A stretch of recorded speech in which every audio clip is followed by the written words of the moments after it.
Wake up, America. Wake up to what Donald Trump is doing. Here he is once again trying to rig the system. He doesn't believe in the rules. We can't stand back and watch this democracy disappear district by district. We have got to meet fire with fire. We're asking the voters for their consent to do midterm redistricting to level the playing field all across the United States. On November 4th, you have the power to stand up to Trump. Donald Trump, you have poked the bear, and we will punch back. This is a serious moment. Wake up. There are a few reasons why that new ad from Gavin Newsom is so devastating. First and foremost, it's garnered a ton of attention online, and attention in 2025 for one person often comes at the expense of another. Don't think that Donald Trump can't see that for the last few weeks, Newsom is garnering more eyeballs than he is. And with Newsom now releasing commercials, it looks like he's leaning in, not out. In fact, him leaning in and going full bore into this fighter framing is a point he also made during our latest interview a few days back. There's literally no more evidence than you need than the evidence that has been submitted in the first 6.5, 7 months of the Trump administration. And you think this is going to get better? You think if we just say, well, Mr. Trump, it's fine. We know it's a race to the bottom. You may call upon those other states. Can you just do 5 and California will stand down? Yeah. God damn it, enough. Yeah. Democrats, stop being weak. Step up.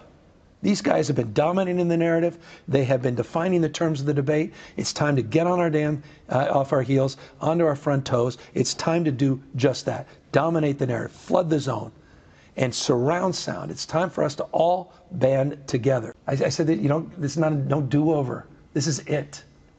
Wake up to what's going on in this country. And I'll iterate, I'll try anything. That's what that represents. I'm just trying to break through, man. I'm just trying to be accountable, to be able to look at my kids that, I woulda, coulda, shoulda, know that I did everything I could. And you know what?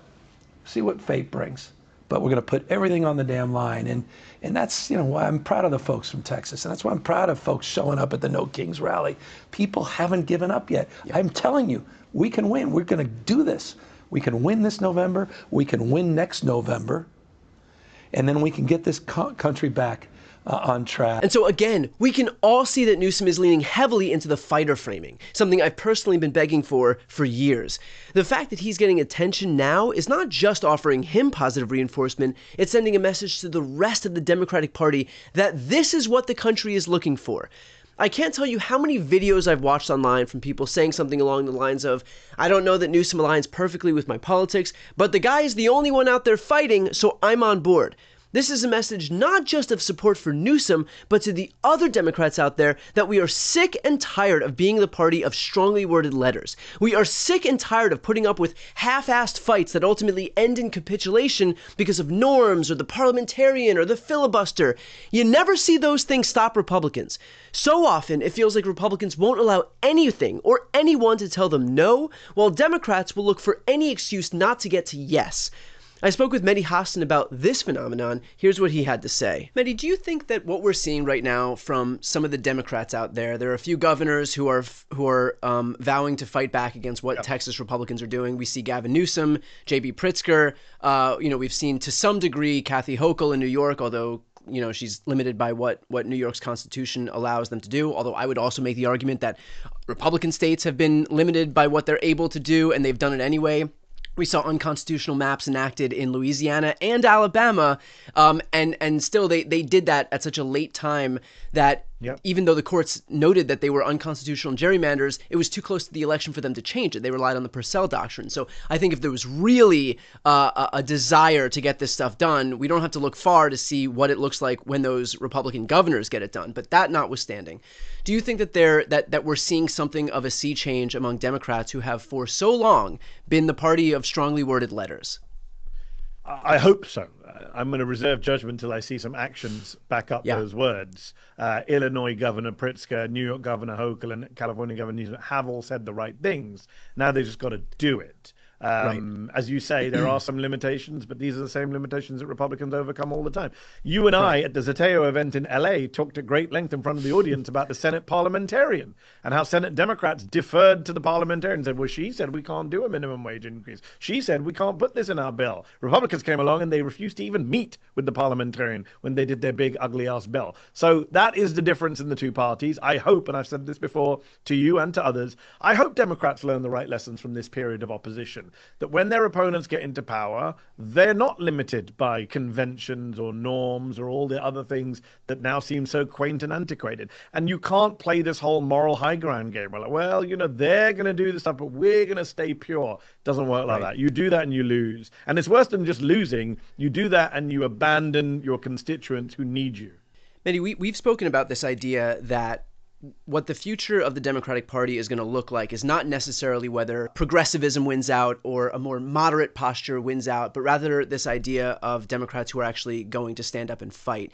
Do you agree with that? Do you think that the future of the Democratic Party is not so much like the monolithic nature of your political ideology, but rather just your willingness to go balls to the wall?